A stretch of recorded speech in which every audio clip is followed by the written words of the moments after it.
Bonjour, aujourd'hui je vais vous parler de l'installation de modules dans Drupal 7, modules qui permettent d'étendre les possibilités du cœur du Drupal. Donc pour cela, vous avez plusieurs possibilités. De toute façon, il vous faut aller sur le site de drupal.org. Ensuite, soit vous pouvez passer par Get Started, Download and Extend ou le moteur de recherche. Quoi qu'il en soit, quelle que soit la façon dont vous souhaitez y accéder, vous devrez arriver en fait à cette page de moteur de recherche de modules.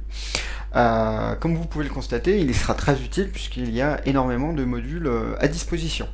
Ensuite, vous devez choisir bien sûr le module qui vous intéresse, en l'occurrence administration de modules.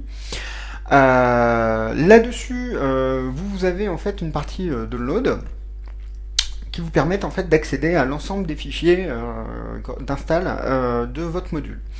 Version vous permet en fait de savoir à quelle version de Drupal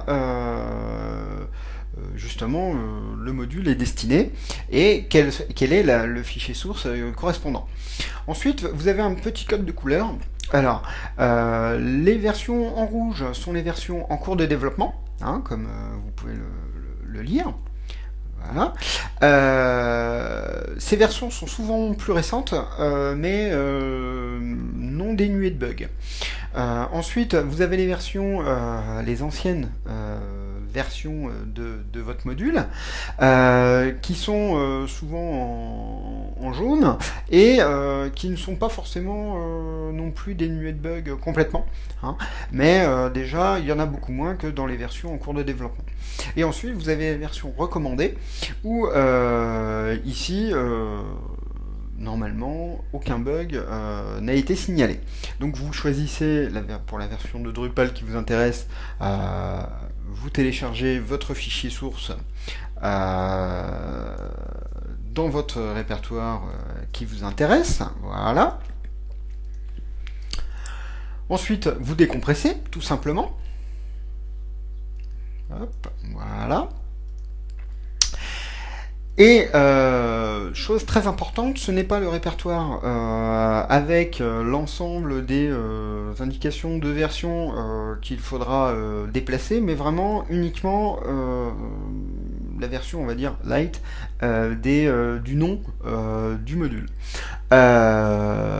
Donc, pour cela, vous devez le déplacer ou faire une copie dans votre répertoire, soit en local, si vous êtes en installation, avec une installation Drupal en local comme dans ma démonstration, soit via votre serveur FTP dans justement le répertoire qui nous intéresse. Donc en fait c'est dans le répertoire d'installation de Drupal, vous allez dans le dossier site, all, module.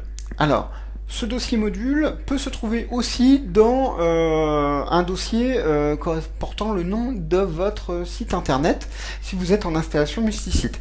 La seule différence, c'est que s'il est dans le dossier module dans le dossier portant le nom de votre site internet, ce module ne pourra être activé et ne sera accessible que pour cette installation de votre site internet.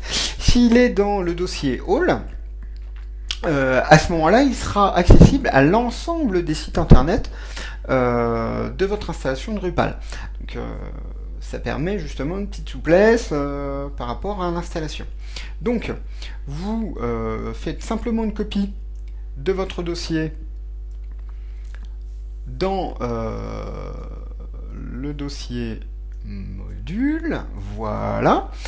Une fois que cette copie est active, est effectuée, pardon, vous devez pouvoir l'activer dans votre installation de votre site Drupal. Donc pour cela, vous devez aller dans votre page d'administration Drupal, dans l'onglet module, où là, comme par magie, normalement, voilà, où là, justement, votre module est apparu. En fait, il l'a détecté tout simplement parce qu'il l'a vu dans le dossier module. Donc pour activer tout simplement, il vous faut cocher ou non le module, et il s'installera tout simplement. Voilà. Donc je sauve ma configuration, j'ai coché mon module, il s'est bien installé. Alors si je veux, je peux en activer un autre par exemple, hein, les Tool Bastille, voilà. On peut en activer plusieurs d'un coup. Pas trop non plus, votre serveur PHP, si vous êtes en distant, peut ne pas trop supporter trop de modules à activer d'un seul coup. Voilà. Voilà.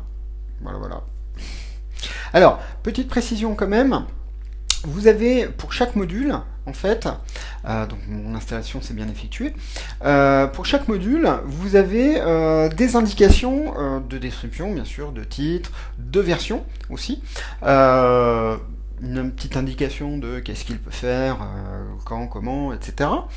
Et vous avez aussi une indication des prérequis, c'est-à-dire des modules qui doivent être activés afin que l'installation se passe correctement et que le module puisse fonctionner correctement. Et vous avez aussi une indication des modules qui dépendent du module que vous activez. Donc là, pareil, vous avez une indication s'ils sont actifs ou non, tout simplement.